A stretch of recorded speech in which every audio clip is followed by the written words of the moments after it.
Alhamdulillah wassalatu wassalamu ala Rasulillah wa ala alihi wa sahbihi wa man tabi'ahu wa mawala. Di mana-mana biasanya masjid yang kita resmikan itu namanya Masjid Al-Ikhlas, Masjid At-Taqwa, Masjid Al-Mukhlisin. Tapi tadi Ustadz kita akan meresmikan Masjid Kelangenan. Itu menunjukkan kecerdasan orang-orang yang mendirikan masjid ini. Kenapa? Karena saya pasti akan ingat sampai mati, karena ini satu-satunya masjid Kelangenan. Kalau Masjid Al-Ikhlas, Masjid At-Taqwa banyak. Dan kita berharap ini Masjid Kelangenan satu, dan insya Allah akan ada Masjid Kelangenan Sewu. Anak-anak kita yang sedang ada di asrama itu nanti setelah tamat mereka akan buat Kelangenan siji, Kelangenan loro, sampai Kelangenan Sewu insyaallah. Amin ya rabbal alamin. Dan ini juga hari ini saya senang sekali karena isi ceramah saya diamalkan.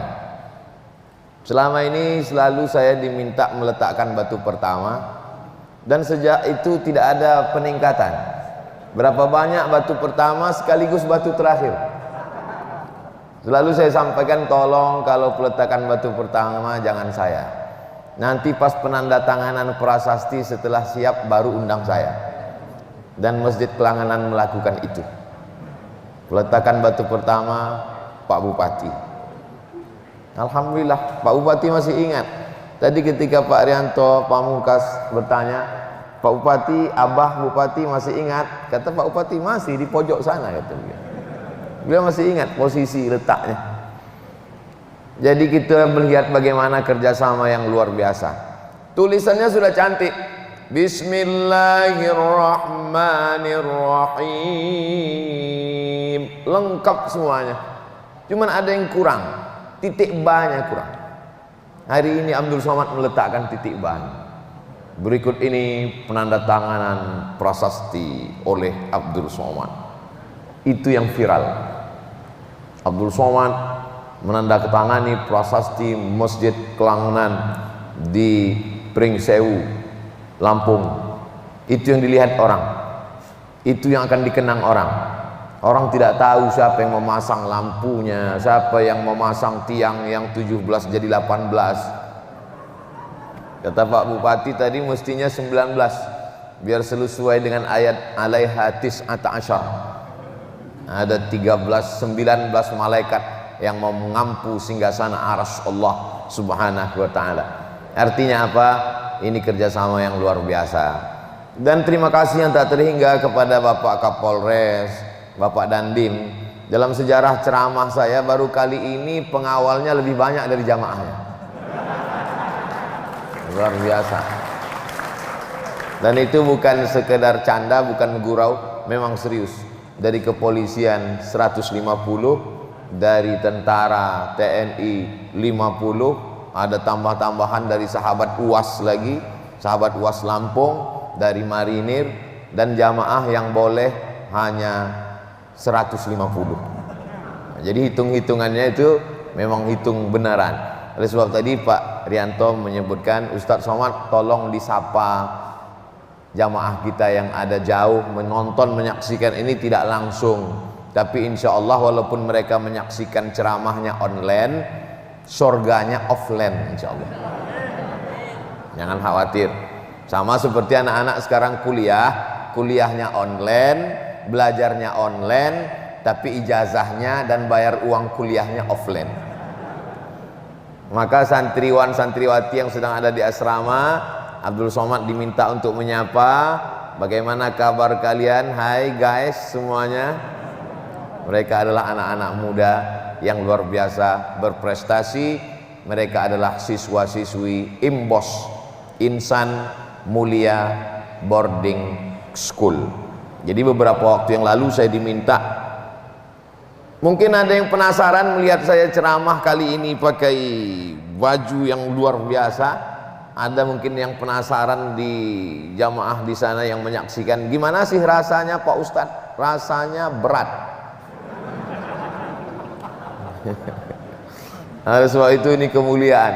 Saya di Lampung dimuliakan. Ini kunjungan yang beberapa kali. Biasanya orang disambut dimuliakan dikasih baju adat pada kunjungan yang pertama, itu biasa. Tapi beberapa kali tetap dipakaikan baju adat. Itu menunjukkan orang Lampung itu dengan sangat sayang dengan Abdul Somad. Hanya Allah saja yang dapat membalas. Man ahsana ilaikum, siapa yang berbuat baik kepada kamu, fakafi'uhu, balaslah. Fa illam tajidu, kalau kamu tidak sanggup membalas, fad'u lahu, doakan. Saya doakan Lampung bil khusus Pring Sewu tetap menjadi baldatun thayyibatun wa rabbun ghafur.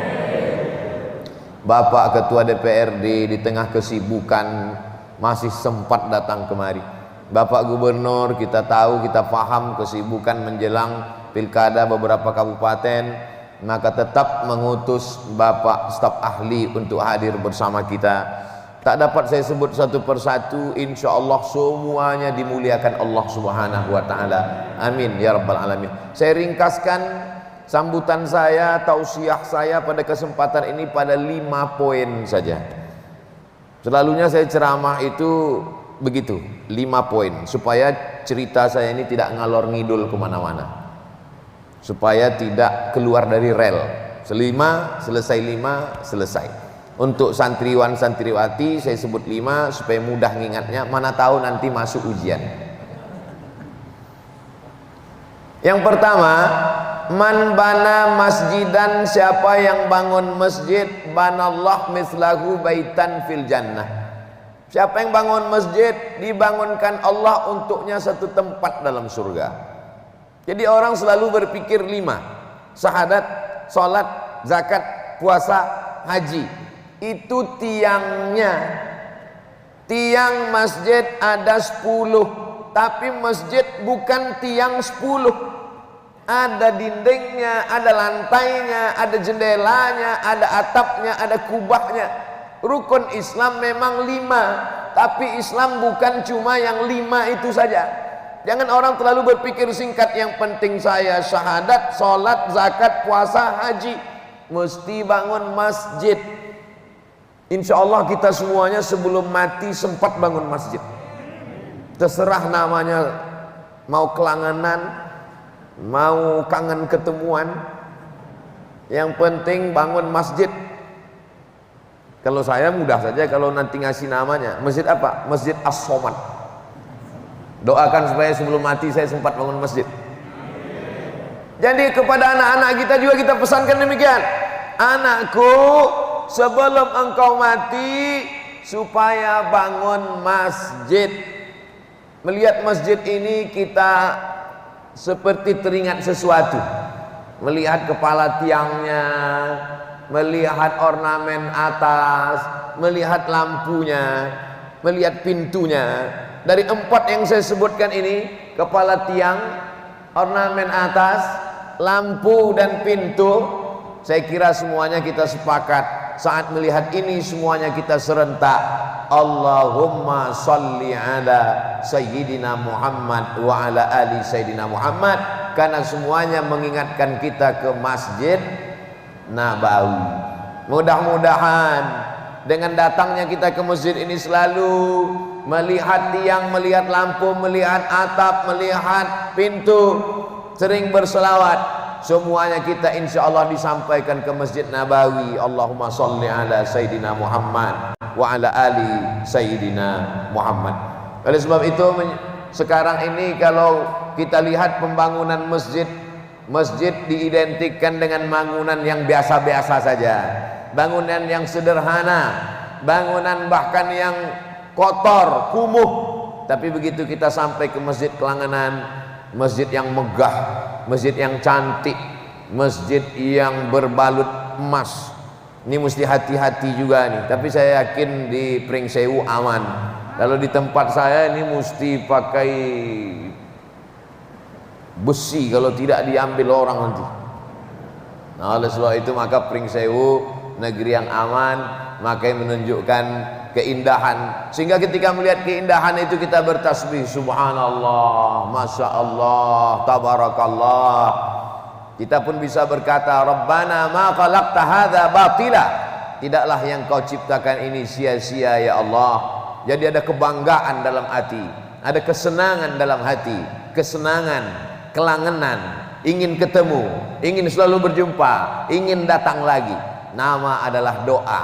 Jadi kalau ada orang bertanya, ada pula orang yang mengatakan what is in a name? Apalah arti sebuah nama? Maka nama adalah doa. Kelangenan, kesenangan, kegemaran, sukacita, ingin selalu ketemu, ingin selalu datang. Maka setiap jamaah yang datang kemari sekali, maka insya Allah dia akan datang berkali-kali di masa akan datang, insya Allah. Hari ini saya datang yang rencananya tablik akbar, akan dibuat besar, bahkan sampai puluhan tenda mau dipasang. Tapi karena Covid lebih dulu datang daripada Abdul Somad, akhirnya niat baik itu terjadi, hanya saja tertunda.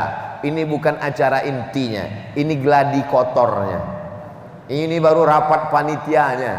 Nanti setelah Covid-nya kabur, saya akan datang lagi, kita buat tablik akbar besar menggelegar insyaallah. Nah, jadi kalau hari ini santriwan santriwati mendengarkan dari asrama, menyaksikan hanya melalui layar, doa kepada Allah dilepaskan kita dari wabah ini. Mudah-mudahan yang datang cuman Covid-19, jangan sampai datang saudaranya 20, 21, 22. Habis ini semua, damai kita, lepas masker ini. Tapi sementara dia pergi, kita tetap ikut protokol kesehatan, jaga jarak, cuci tangan, hand sanitizer, pakai masker.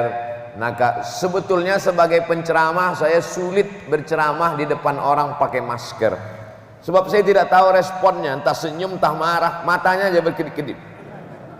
Nah, oleh sebab itu maka saya sampaikan datar begitu saja. 5 poin ini sampai. Ini menunjukkan orang Islam mesti kaya raya, karena membangun masjid, tanahnya, semennya, karpetnya, lampunya, pintunya, kosennya, marmernya, dindingnya, tiangnya yang megah. Oleh sebab itu maka carilah harta sejauh mata memandang. Silakan bisnis pergi pagi pulang petang, tapi niatnya tidak lagi mengejar dunia. Niatnya kalau uang banyak mau bangun masjid, insya Allah. Di Jambi saya diundang dari kota Jambi, jalannya jauh sekali. Saya tanya panitia, ini kita mau kemana? Mau meresmikan masjid Ustaz. Jauh sekali dari kota Jambi. Sampai di sana disambut di rumah Bapak Kapolsek, Kapolda, Kapolres, Kapolsek di kecamatan dekat hutan. Dalam hati saya, jarang-jarang diundang Kapolsek. Apa ini acaranya? Ternyata Pak Kapolsek selama jadi Kapolsek di kecamatan itu membangun satu masjid. Ustadz Abdul Somad, saya ingin meresmikan masjid yang kecil ini. Ustadz Abdul Somad, lama saya terenyuh dalam hati, ya Allah, Pak Kapolsek dengan kekuasaannya tingkat kecamatan dia bangun masjid, dan dia ingin kalau dia pindah ke kecamatan lain, kecamatan lagi dia akan bangun masjid. Betapa dengan kekuasaan, mumpung masih ada jabatan, mumpung tanda tangan masih laku, mumpung orang masih segan, ketika orang masih takut, bangunlah masjid. Saya senang sekali hari ini yang hadir ini Bupati, Bapak Gubernur, Bapak Ketua DPRD, Bapak Kapolres, Bapak Dandim, semuanya masih aktif. Sering juga kadang saya ceramah, selesai ceramah datang beberapa orang, Ustaz Somad, apa yang bisa kita lakukan? Saya tanya, Bapak di mana sekarang? Saya baru pensiun 2 hari yang lalu. Udahlah Pak, baca Yasin aja lah Pak. Oleh sebab itu maka ini kehormatan yang luar biasa. Saya sudah sampaikan ini semua. Jadi ini memicu kita untuk semakin semangat mencari harta, makin semangat untuk buka ruko, makin semangat untuk bisnis. Tapi kita udah selesai dengan rumah baru, dengan mobil baru, dengan buang-buang uang. Kita udah selesai dengan dunia. Target dalam kepala kita cuma satu. Kalau ini berhasil, kalau ini sukses, kalau ini buntung, maka target kita satu, bangun masjid. Siap? insya Allah. Kita saling mendoakan. Doakan juga Ustaz Abdul Somad, saya doakan juga Bapak Ibu semuanya, sehingga bertebaranlah masjid-masjid di atas bumi Nusantara ini insya Allah. Amin ya rabbal alamin. Selesai masalah satu. Yang kedua, masjid terbesar di Andalusia, Spanyol, hari ini tidak lagi jadi masjid. Jadi apa dia sekarang? Jadi katedral. Muncul masalah baru. Tadi kata Ustaz Abdul Somad, masalah nggak ada masjid, bangun masjid. Setelah bangun masjid selesai masalah? Nggak selesai masalah. Ternyata masjid yang terbesar berubah menjadi tempat ibadah agama lain. Nih ceramah Ustaz Abdul Somad ini nggak menyelesaikan masalah, malah memunculkan masalah baru. Maka yang kedua, pentingnya membangun orang yang mengisi masjid. Membangun masjid susah, ada yang lebih susah lagi, membangun orang yang mengisi masjid. Di Imbos dua-duanya dipersiapkan, masjidnya siap dan yang mengisi masjid juga siap. Itulah dia santriwan santriwati Imbos, Insan Mulia Boarding School. Ini pakai bahasa Inggris, karena kadang orang kita ini sekarang kan kalau pakai bahasa Indonesia katanya kampungan, pakai bahasa Arab. Anak kamu sekolah di mana? Di pesantren. Ketinggalan zaman. Anak kamu di mana? Boarding school. Mantap. Padahal bodoh. Boarding artinya asrama, mondok, school sekolah, boarding school sekolah yang mondok berasrama, ya pesantren. Sama aja. Kamu tadi sarapannya apa? Ayam goreng, kampungan. Sarapannya apa? Fried chicken, mantap. Ya kualinya sama, minyaknya sama. Tapi bahasa ini penting.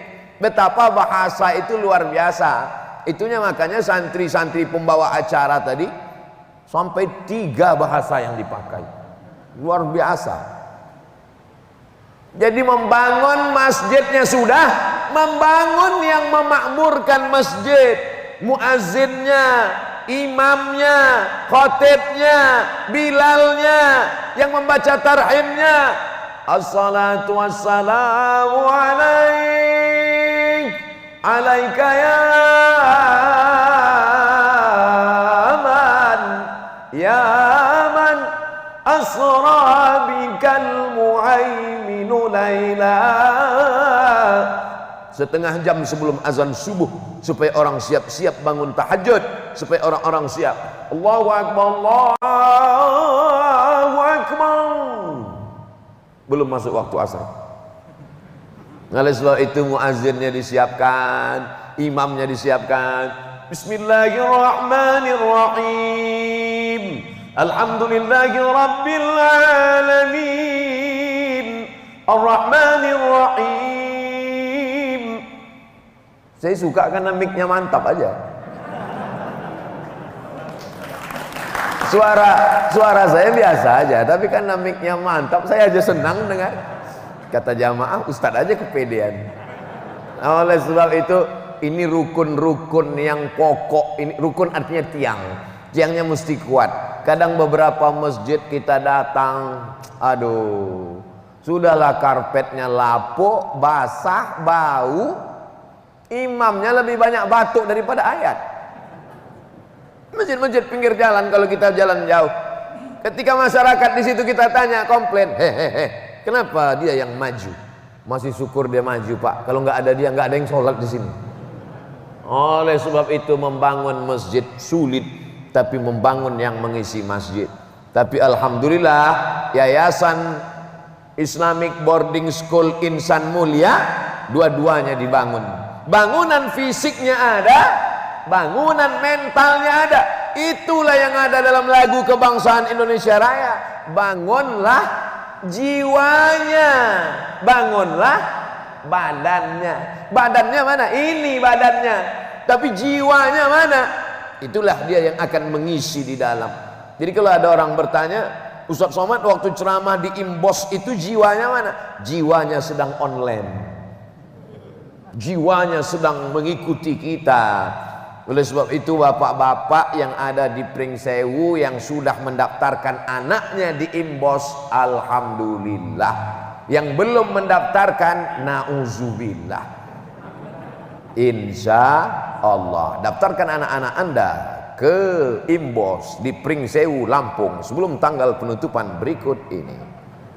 Potong 1 menit, subscribe, like, and share. Jadi kita manfaatkan multimedia sekarang. Niat kita tidak ada kepentingan apa-apa, menyelamatkan generasi bangsa dari narkoba, dari LGBT, dari sakau, dari ngelem kambing, dari pacaran. Tidak ada benteng yang paling bisa menyelamatkan generasi kita kecuali pondok pesantren Islamic Boarding School. Islamic, Islam, boarding berasrama, school, sekolah. Islamic Boarding School, sekolah Islam berasrama, pondok pesantren. Kalau di Aceh namanya dayah. Tidak ada alasan orang Pringsewu masuk neraka. Seandainya ditanya oleh malaikat, kenapa anakmu sakau? Kenapa anakmu mabuk? Kenapa anakmu pacaran? Kenapa anakmu ngelem? Kenapa anakmu jadi bencong? Kenapa anakmu jadi LGBT? Kenapa anakmu kongko-kongko tengah malam? Gak ada pesantren, gak ada kiai. Bupatinya aja kiai. Bagaimana? Orang Pringsewu satu sisi beruntung. Kenapa beruntung? Karena banyak pondok pesantren, banyak orang ngerti agama. Tapi menjadi masyarakat Pringsewu juga satu tanggung jawab yang besar. Satu sisi dia beruntung, bertuah, tapi di sisi lain juga dia punya tanggung jawab yang besar. Oleh sebab itu kalau tidak siap jadi warga Pringsewu, siap-siaplah ngurus surat pindah. Oh Ustaz Somad, apa maksudnya ini? Maksud saya adalah hormati kerja keras yang luar biasa ini. Saya melihat kerja keras ini, Masya Allah, Tabarakallah. Saya yakin dan percaya nanti tamu-tamu yang akan datang kemari, begitu masuk kemari, semuanya seperti melihat kucing. Dari mulai karpetnya, tiangnya, pintunya, dindingnya, suasananya, Masya Allah, Tabarakallah. Apalagi nanti kalau Covid sudah berakhir, santriwan santriwati membaca Quran. Tapi ternyata saya tanya tadi, Pak Rianto, ini asrama. Iya Pak Ustadz. Asrama apa? Asrama putra. Asrama putri di mana? Pisah Pak Ustadz. Artinya apa? Anak-anak kita di sini terjaga, terpelihara, tidak campur aduk laki-laki dan perempuan, matanya, rambutnya, auratnya, pergaulannya. Yang kita pun tidak sanggup untuk mengontrol anak kita 24 jam. Kita masih cari nafkah, perempuan wanita karir, maka kita serahkan anak ke pondok pesantren sebagai bentuk tanggung jawab kita. Kullukum ra'in, setiap kamu adalah pemimpin, wa kullukum mas'ulun ar ra'iyatih. Kamu akan dituntut tanggung jawab di hadapan Allah. Kapan kita pertama kali dan terakhir kali nanya anak kita rukuk tulang belakangnya sudah lurus atau belum? Kapan kita ingatkan anak kita waktu sujud tasbihnya subhana rabbiyal a'lanya sudah lurus atau belum? Kapan kita ingatkan dia baca surat Yasin tiap malam, baca Al-Kahfi malam Jumat? Kapan kita ingatkan dia baca sholawatan? Kapan kita ingatkan dia bangun subuh? Bahkan terkadang orang tua pun subuhnya jam 7.30. Gimana anak-anaknya? Oleh sebab itu alhamdulillah pondok pesantren ini, Islamic Boarding School Imbos ini sudah meringankan beban-beban kita. Kalau dihitung jumlah polisi dengan jumlah rakyat Indonesia, tidak sesuai menurut standar Indonesia, tidak sesuai menurut standar dunia internasional. Kenapa? Jumlah polisi kurang dari jumlah rakyat. Tapi kalau dibuka pendaftaran penerimaan, kita lemah untuk membayar gaji dan tunjangan menurut standar. Maka tingkat kriminal akan tinggi, penjara-penjara penuh, pengedar narkoba menjualnya dari penjara tidak terkontrol. Maka dengan adanya pondok pesantren meringankan beban kepolisian dan tentara. Betul apa tidak? Ya nggak percaya ya nggak apa-apa. Saya tidak paksa orang. Saya hanya membaca, saya analisa. Oh, ternyata bapak-bapak kepolisian, bapak-bapak TNI, dengan hadirnya pondok pesantren, ringanlah beban mereka. Dulu orang berpikir, ngapain masuk Islamic school, ngapain masuk pesantren, tidak mau anaknya jadi kiai. Kemarin penerimaan TNI masuk WA Ustadz Abdul Somad, kalau ada santri yang hafal Quran, sekarang ada jalur khusus. Kalau dia hafal Quran, dia bisa lulus dengan mudah, dengan cukup syarat badan sehat. Dan viral video Jenderal Angkatan Laut mengetes penerimaan baru. Ternyata penghafal Quran ada skala prioritas. Rektor Universitas Islam Indonesia Yogyakarta langsung ngomong ke saya, Ustadz Abdul Somad, penghafal Quran, santri paling banyak di kampus ini di Fakultas Kedokteran, karena dokter-dokter dapat beasiswa full gratis tambah uang saku dengan syarat hafal Quran. Artinya apa? 20 tahun akan datang, polisi penghafal Quran, tentara penghafal Quran, pengacara penghafal Quran, bupati, gubernur, wali kota penghafal Quran. Lalu kemudian negeri ini semakin aman dan damai insyaallah. Amin. Jangan benturkan antara teriakan Allahu Akbar dengan NKRI harga mati. Jangan konflikkan antara orang yang hafal Quran dengan orang yang cinta dengan Pancasila. Kenapa? Karena yang menyusun Pancasila, yang memperjuangkan NKRI adalah mereka-mereka yang meneriakkan Allahu Akbar. Bung Tomo ketika di Surabaya lautan api, apa yang dia teriakkan? Allahu Akbar. Orang yang meneriakkan Allahu Akbar itulah yang mengisi Pancasila. Ketuhanan yang Maha Esa, Qul huwallahu ahad, kemanusiaan yang adil dan beradab. Betapa banyak ayat-ayat tentang kemanusiaan. Islam itu bukan cerita tentang kemanusiaan, bahkan tentang kejinan. Jin pun diatur dalam Islam. Persatuan, wa'tasimu bihablillahi jami'an wa la tafarraqu. Sila keempat musyawarah, wa amruhum syura bainahum.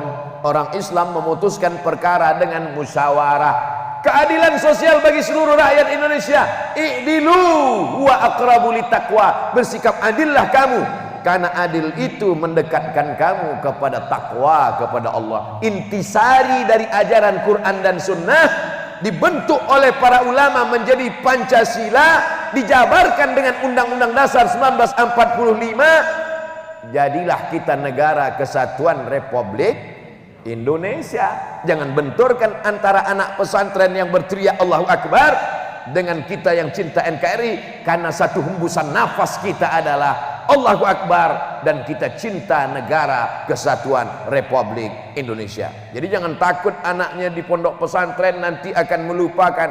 Ini hanyalah igawan orang-orang yang tidak mengerti sejarah bangsa. Yang ketiga, di Imbos, Insan Mulia Boarding School, saya sudah melihat dengan mata kepala saya sendiri. Ada tanaman padi, padinya sedang menguning. Saya tanya Pak Arianto, Pak, ini ada padi. Iya Ustadz Somad, ini sebenarnya tadi Ustadz Somad mau diajak panen padi bersama, cuman karena waktunya nggak cukup, nggak jadi panen. Ada sayurnya segar. Ini sayur apa ini? Sayur hidroponik. Di tempat lain pipa itu untuk air, di Pringsewu dari pipa keluar sayur-sayur. Hidroponik tidak terlalu menggunakan tanah, sarana yang dipakai adalah wadah dan air, lalu kemudian tumbuh tanaman segar. Yang paling penting sayur-sayur ini bebas pestisida. Di tempat lain sayurnya segar, begitu dimakan ternyata kita makan sayur plus bonus pestisida masuk ke dalam badan. Ini benda asing bernama pestisida ini tidak larut dalam darah, menggumpal menjadi cancer. Orang barat menyebutnya cancer, C-A-N-C-E-R, cancer. Orang kita susah menyebut cancer. Kenapa? Kanker, tumor, akhirnya menjadi penyakit. Di sini saya lihat sendiri ada sumur-sumur besar, lobang-lobang yang besar. Apa ini Pak Rianto? Baru saja panen lele 2 bulan Ustaz Abdul Somad. Artinya apa? Santri-santri diajarkan entrepreneur. Sekarang banyak orang salah. S1, S2, S3. Begitu mau ditanya cita-citamu apa? PNS. Enggak cukup negara membuat penerimaan PNS. Kalau semua orang mau jadi PNS, Ustaz Somad ngomong gitu kan karena enggak PNS lagi. Saya PNS, 11 tahun saya jadi PNS. Saya dosen. Sebelum tes dosen, pulang dari Mesir, saya bawa map mau ikut tes di Kementerian Agama. Formasi yang tersedia penyuluh agama Islam kabupaten. Ditulis di amplop di map saya nomor 62. Saya tanya panitia, apa makna 62 ini Pak? Berarti kamu pendaftar yang ke-62. Yang diterima jadi penyuluh kecamatan berapa orang? 1. Berarti saya mesti nunggu 61 itu disambar petir, sambar geledek, mati semua baru saya lulus. Akhirnya saya tidak ikut tes itu karena tes dosen saingannya lebih sedikit dan saya lulus di dosen. 11 tahun jadi PNS. Tapi bagaimana dengan santri-santri kita? Mereka dididik dengan ini semua. Nanti ada yang bercocok tanam. Oh, dia bakatnya tidak bercocok tanam, berarti dia ternak ikan. Ternak ikan juga nggak sesuai, berarti dia baca kitab kuning jadi kiai. Jadi kiai juga nggak bisa, berarti dia dilatih untuk bengkel. Buka bengkel juga nggak bisa, dilatih berkuda. Mungkin dia jadi atlet kuda. Kuda juga nggak bisa, bawa ke laut. Mungkin dia mau jadi perenang, mungkin dia mau jadi nelayan penangkap ikan. Mustahil. Dari semua profesi-profesi itu tidak ada yang nyantol, tidak ada yang nyangkut di dia. Jadi pondok pesantren, Islamic boarding school, Imbos Insan Mulia membangun masjid sudah, membangun orang yang ngisi masjid sudah. Bagaimana ekonomi mereka? Apakah selamanya minta pada orang tua? Apakah selamanya menggantungkan hidup pada negara? Tidak.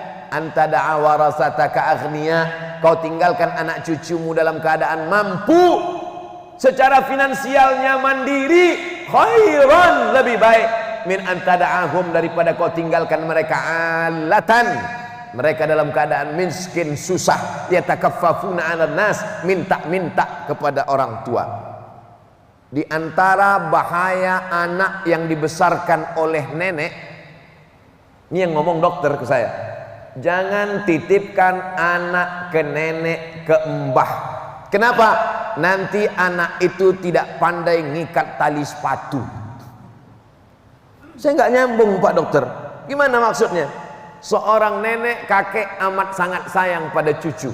Ketika mau sekolah, cucunya ngelihat sepatu, langsung talinya diikatkan. Ketika cucunya ngelihat makanan, langsung disuapkan. Ketika cucunya ngelihat celana, langsung dipakaikan. Akhirnya dia tidak pernah dewasa, dan ketika nenek kakek meninggal, dia menjadi orang yang hilang tempat bergantung, cepat depresi, cepat susah, tidak sanggup menjalani hidup. Jadi lama saya berpikir, kita tinggalkan anak di pesantren, kita kirim ke Kairo, kita kirim ke Jogja, kita kirim ke Jakarta, kita kirim ke Bandung. Masukkan dia belajar kitab kuning ke Kerapia, ngapal Quran ke Jawa. Tujuannya itu untuk apa? Quran yang dibaca di Pringsewu sama dengan Quran yang dibaca di Kerapia, Yogyakarta. Lalu sebenarnya mereka jauh-jauh itu apa? Belajar hidup. Itu jauh lebih penting. Bagaimana dia bersosialisasi dengan orang, bagaimana dia belajar interaksi sosial, bagaimana dia belajar hidup, belajar susah.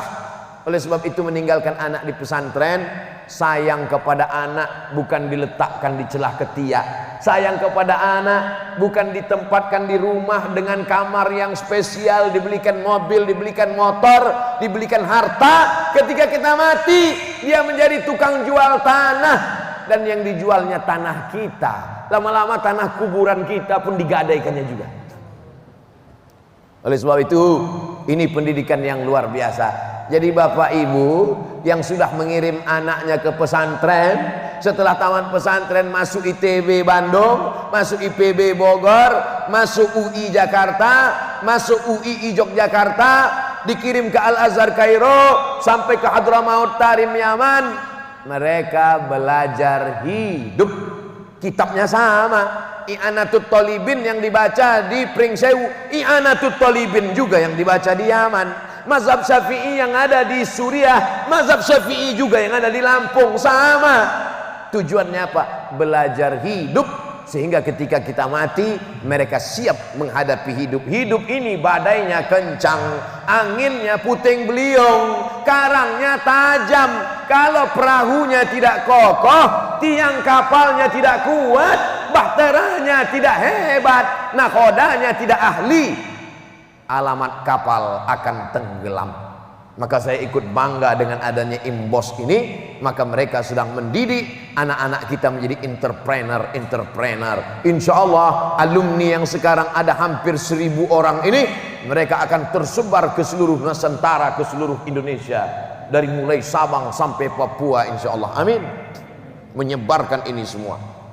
Masjid sudah, yang memakmurkan masjid sudah, entrepreneur, ekonomi, uang penting. Yang keempat, apa dia? Yang keempat tidak lain tidak bukan bahwa dunia ini mesti kita tinggalkan untuk orang soleh. Kita insya Allah, bapak-bapak yang hadir di sini semua sudah selesai. Sudah selesai dengan urusan dunia. Sudah punya rumah, sudah punya kendaraan, sudah punya jabatan, sudah punya keturunan, habis. Tapi apakah selesai dunia ini? Belum. Dunia ini mesti kita tinggalkan untuk orang-orang soleh. Kita tinggalkan untuk kepada siapa? Ma ta'buduna min ba'di. Nanti kalau aku mati kalian nyembah apa? Jadi bupati, wali kota, gubernur, presiden 2 periode selesai. Pengganti berikutnya generasi yang model apa? 2050 bapak meninggal, ibu wafat, Ustadz Somad insya Allah masih ada. Kalau tugas belum habis. Intinya hidup ini ketika kita belum mati, teman kita mati, itu berarti ada tugas yang belum selesai. Karena kalau sudah selesai kita pasti mati. Innama amruhu idza arada syai'an ayyaqula lahu kun fayakun. Lan tamuta nafsun, orang tidak akan mati qabla an tastakmila rizqaha wa ajalaha. Sebelum rezekinya penuh, sebelum ajalnya penuh, orang tidak akan mati. Itu keyakinan kita. Kematian itu datang mengejar kamu. Ainama takunu, dimanapun kau berada, yudrikumul maut, mati itu yang datang kepadamu. Bukan kita yang datang kepada mati. Mati itu mengejar engkau Abdul Somad. Walaupun kau lari ke Pringsewu, mati itu tidak akan menunggu di Pekanbaru. Kematian itu yang mengintai engkau. Walau kuntum fi burujim musayyadah, walaupun kau berada di kotak yang kokoh dan kuat, kau pasti akan mati. Jadi akidahnya mesti kuat. Orang mati itu bukan karena COVID, karena malaikat maut mencabut nyawanya, tapi tetap ikut protokol kesehatan. Jangan gara-gara omongan saya selesai ini nggak ada yang pakai masker. Jika ditanya kenapa nggak pakai masker, kalau tidak mati maka tidak akan mati. Memang nggak mati tapi setengah mati. Oleh sebab itu kita ada ikhtiar, ada usaha. Apa ikhtiar kita, usaha kita? Pakai masker. Apa ikhtiar kita? Hand sanitizer. Itu untuk menghadapi COVID. Bagaimana ikhtiar kita menghadapi dunia di masa akan datang? Ada persaingan global, ada pertarungan antara Amerika dengan China, ada persaingan global, masuk aliran-aliran berbagai macam, ada Khawarij, ada Mu'tazilah, ada Syiah, ada sekuler, ada liberal, ada komunis, ada ateis, ada kapitalis, ada sosialis. Bagaimana cara kita supaya negeri ini, bil khusus Pringsewu, secara umumnya Lampung, negara Indonesia, supaya setelah kita pergi dari dunia ini, negeri ini tetap dihuni oleh orang-orang soleh. Inilah yang sedang kita persiapkan. Idza matal insan, kalau manusia mati, inqata'a, putus. tapi ada yang tidak putus. Di antara yang tidak putus itu adalah waladun solihun, anak yang soleh. Insya Allah anak-anak di Pringsewu ini soleh-soleh, karena sarana prasarananya sudah dibangun. Pak Bupati mensupport, Bapak anggota ketua DPRD ikut, Bapak polisi, Bapak Dandim juga memberikan motivasi luar biasa. Saya merasakan sendiri kedatangan saya ke Lampung ini luar biasa. Jadi tidak ada alasan kita untuk berputus asa. Bagaimana nanti kalau saya mati? Bagaimana nanti anak-anak saya? Bagaimana nanti negeri ini? Yang penting kita laksanakan saja. Wa qul i'malu, beramallah, beramallah. Fasayarallah, Allah yang akan melihat amalakum. Amal kamu itu akan dinilai oleh Allah Subhanahu wa taala. Saya optimis 1000%. Kalau ini kita laksanakan, masjid kita bangun, pengisi masjidnya kita bangun, entrepreneur ekonomi anak-anak muda kita bangun, maka insya Allah generasi kita yang akan melanjutkan dunia ini adalah generasi-generasi yang Qur'ani, generasi-generasi yang soleh, generasi-generasi yang bertakwa, tentaranya bertakwa, polisinya bertakwa, pejabatnya bertakwa, orang kayanya bertakwa. Ad-dunya bustan, dunia ini seperti taman. Mengapa disebut taman? Karena ada kebunnya, ada bunganya, ada kolamnya, ada rumputnya yang indah. Dunia seperti bustan, taman. Apa isi bustan itu? Adlul umara, pemimpinnya adil. Ilmul ulama, ulamanya takut kepada Allah. Sakhaul aghniya, orang kayanya gemar berinfak, berwakaf, bersedekah. Da'watul fuqara, orang fakirnya suka mendoakan, karena doa mereka mustajab.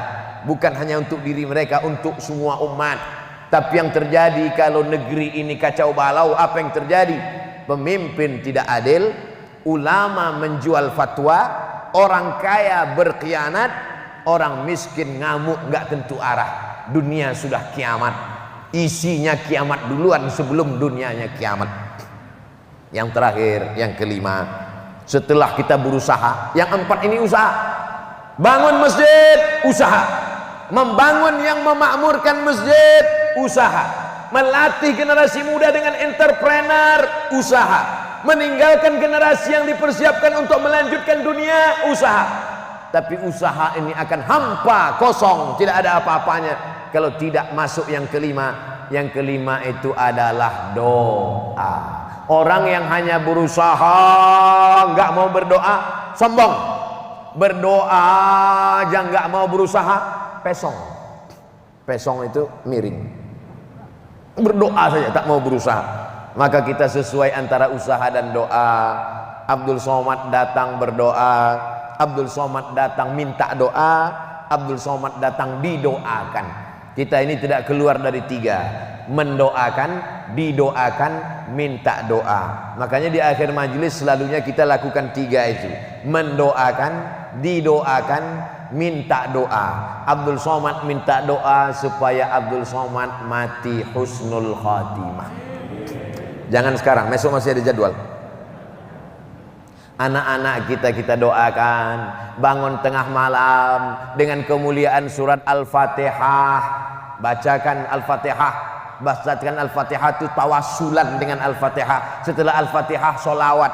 A'udzubillahi minasyaitonirrajim. Bismillahirrahmanirrahim. Alhamdulillahirabbil alamin arrahmanir rahim maliki yaumiddin. Iyyaka na'budu wa iyyaka nasta'in. Ihdinas shiratal mustaqim. Shiratal ladzina an'amta 'alaihim ghairil maghdubi 'alaihim waladdallin. Amin. Setelah itu selawat, karena doa kita tidak diterima Allah kalau tidak dengan selawat. Allahumma salli ala sayyidina Muhammad wa ala ali sayyidina Muhammad. Habis itu baru berdoa. Aku bertawassul kepadamu berkat surat Al-Fatihah dan selawat kepada Nabi sallallahu alaihi wasallam. Jagalah anakku dari narkoba, jaga dia dari pergaulan bebas, jaga dia dari zina, jaga dia dari LGBT, selamatkan akalan pikirannya. Jangan sampai akalnya dirusak oleh game online PlayStation, jangan sampai akalnya dirusak oleh warnet, jangan sampai pikirannya dirusak oleh sekuler, liberal, komunis, ateis, jangan sampai akalnya dirusak oleh lem, jangan sampai Jadi berdoa tidak mesti pakai bahasa Arab. Yang penting di awal itu saja bahasa Arab. A'udzubillah, bismillah, alhamdulillah, sholawat. Habis mintalah kepada Allah Subhanahu wa taala. Doa bapak luar biasa. Rajulun, ada seorang laki-laki, as'as, rambutnya kusut dan berdebu. Albar, rambutnya berdebu karena dia tidak mandi. Dia takut kalau mandi rambutnya gugur, dia bayar dam. Karena dia sedang umrah di tanah suci Makkah. Dia angkat tangannya ke atas, dia berkata, ya Rab, ya Rab, ya Allah. Tapi doanya tidak dikabulkan Allah. Suci, di tanah suci, dalam keadaan suci, dalam ibadah yang suci, tapi doanya tidak dikabulkan Allah. Kenapa tidak dikabulkan Allah? Karena 4. Mat'amuhu haram, makanannya haram. Masrabuhu haram, minumannya haram. Malbasuhu haram, pakaiannya dibeli dari uang haram. Wa hudhiya bil haram, disuapkan makanan haram. Jangan suapkan anak-anak kita dengan makanan haram, karena mereka adalah anak-anak yang masih hijau. Tanaman yang hijau ini menjadi kuning, lapuk, layu dan mati gara-gara kita suapkan makanan riba, gara-gara makan haram. Anna yustajabulah, apakah mungkin doanya dikabulkan Allah karena makan haram? Ustaz Somad dari tadi ngelihat ke sana, ya Ustaz lihat itu siapa? Saya sedang melihat diri saya di TV itu, kok ganteng sekali. Pakai baju kuning, topi kuning, kursi kuning. Nanti kalau diupload ke YouTube disangka orang ini sultan mana ini? Nanti saya akan cerita, inilah saya dimuliakan di Pringsewu. Begini orang Pringsewu memuliakan Abdul Somad. Kalian aja yang membuli-buli saya. Orang Pringsewu sayang sama saya. Apa yang Ustaz bicarakan di sana? 5 poin supaya ini menjadi bekal kita bersama. Saya tidak menceramahi Bapak Ibu, tidak. Saya sedang menyampaikan ini kepada umat, kepada jamaah. Niat saya tidak ada yang lain, tidak ada bukan. Untuk apa Ustaz pergi ke Aceh, pergi ke Makassar, pergi ke Banjarmasin, pergi ke Sorong, sekarang pula di Pringsewu, Lampung? Apa yang Ustaz cari? Apa yang Ustaz kejar? Yang dikejar cuma satu, supaya dapat amal jariah. Anak-anak Bapak Ibu dimasukkan ke pesantren. Ibu-ibu yang selama ini takut melepas anaknya, setelah dengar ceramah ini hatinya jadi plong, jadi lapang. Dia lepas anaknya ke pesantren, anaknya jadi soleh solihah, pahalanya mengalir ke saya. Boleh? Ngana tahu nggak setuju? Enak aja, dia yang ceramah kok dia yang dapat pahala. Man dalla ala khairin falahu mislu ajri fa'ilihi. Tapi pahala Bapak Ibu tidak berkurang sedikit pun. Min ghairi an yanqusa min ujurihim syai'un. Bapak dapat 100, Ibu dapat 100, saya pun dapat 100. Yang diinginkan ini amal jariah.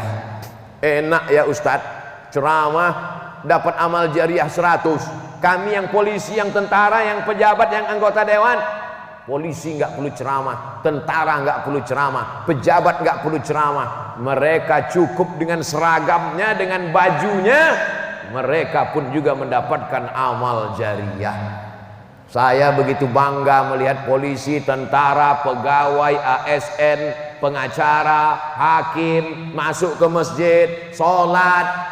Bangga kita. Kami yang tak berseragam ini Bapak, bangga melihat kalian berseragam tapi tetap istiqomah. Ketika masjid tidak berkumandang suara azan, tiba-tiba terdengar suara azan, mampir orang ramai ke masjid di tepi jalan. Ternyata yang azan orang berseragam. Allahu Akbar, Allahu Akbar. Apa kata ibu-ibu kepada anaknya? Lihat itu polisi azan, lihat itu tentara azan, lihat itu ASN azan, lihat itu pegawai Pemda, Pemko, Pemprov azan. Bapakmu di rumah sudah nggak punya seragam, nggak azan lagi. Jadi kebanggaan yang luar biasa. Nggak perlu ceramah, cukup dengan actionnya. Dia sudah mengajak orang lain. Oleh sebab itu, orang yang paling rugi adalah orang yang pernah hidup di atas dunia, pernah diberi Allah nyawa, pernah melata di atas tanah Allah, tapi tidak pernah dipakai untuk mengajak orang ke jalan Allah. Itulah yang paling rugi. Hidupnya cuman makan, minum, tidur, makan, minum, tidur, makan, minum, tidur, batuk, mati. Tak pernah mengajak orang dengan kebaikan. Mengajak orang dengan kebaikan dengan lidah, mengajak orang kebaikan dengan tanda tangan. Ada orang tidak pernah ceramah, tapi dia sudah mengajak orang dengan tanda tangannya, dengan SK-nya, dengan kebaikannya. Semua yang kita lakukan hari ini akan dipertanggungjawabkan di hadapan Allah Subhanahu wa taala. La tus'alunna yauma idzin 'anin na'im. Diminta semua pertanggungjawaban. Sekecil tapak kaki semut yang hitam, di atas batu yang hitam, di tengah malam yang kelam, akan diminta pertanggungjawaban. Faman ya'mal mithqala dzarratin khairan yarah. Sebesar biji sawi akan diminta pertanggungjawaban di hadapan Allah Subhanahu wa taala. Ma yalfizu min qaulin, semua kata yang keluar dari mulut, illa ladaihi raqibun atid. Malaikat mencatat kata-kata yang keluar dari mulutmu. Ada print outnya, di print di akhirat. Ada print birunya, dinampakkan. Iqra kitabak, baca buku catatan amalmu wahai Abdul Somad. Kaulah yang paling banyak bicara selama ini Abdul Somad. Tidak ya Allah, aku hanya 60 menit aja. 10 menit lagi ya Allah. Man kasura kalamuhu kasura saktuhu. Siapa yang paling banyak ngomongnya, dia yang paling banyak dosanya. Jadi di antara kita ini semua, saya yang paling banyak dosa saya. Tapi insya Allah dosa kepada manusia minta maaf, dosa kepada Allah beristighfar. Makanya saya selalu minta maaf kepada jamaah, minta ampun kepada Allah. Silap salahku ya Allah. Mulut akan terkunci.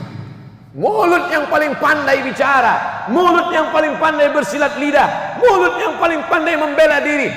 Al-yawma nakhtimu ala afwahihim. Lalu siapa yang akan bicara? Wa tukallimuna aydihim. Siapa yang akan bersaksi? Wa tashhadu arjuluhum. Mulut terkunci, tangan bicara, kaki bersaksi. Bima kanu yaksibun. Tapi insya Allah orang-orang yang soleh ini dipersilakan masuk ke dalam surga. Apa kata Allah? 3 kali kita ulang. Salamun qawlam min rabbir rahim. Tapi sebelum dapat salamun qawlam min rabbir rahim, dipisahkan dulu antara antah dengan beras, dipisahkan dulu antara rambut dengan hijau. Wamtazul yauma ayyuhal mujrimun. Wahai pelaku-pelaku dosa, pisahkan diri kalian. Ini orang penghuni surga, kalian penghuni neraka. Tapi kita selamat dari neraka itu karena kita berdoa, Rabbana atina fid dunya hasanah wa fil akhirati hasanah wa qina adzabannar. Masuklah kita ke dalam surga. Begitu orang Pringsewu masuk ke dalam surga, mereka terkejut. Begitu mereka masuk, mereka lihat saya sudah ada di duluan di dalam. Amin. Itu doa Abdul Somad. Cuman cara doanya begitu. Wa adkhilnal jannata ma'al abrar. Semua kita ini akan masuk ke dalam surga bersama Nabi Muhammad sallallahu alaihi wasallam. Kalau di dunia ini sakit, jangan putus asa, karena sakitmu akan berakhir dengan kematian. Kalau di dunia ini pernah dikecewakan orang, jangan stres, karena kecewamu akan berakhir dengan kematian. Yang kaya dan punya kuasa juga jangan sombong, karena kekayaan dan kekuasaanmu juga akan berakhir dengan kematian. Hidup sementara, akhirat selamanya. Di Pringsewu berteman, bersahabat. Di surga kita akan bertetangga insyaallah. Amin ya rabbal alamin. Ala hazihin niyah wa kulli niyatin salihah. Al-Fatihah. A'udzubillahi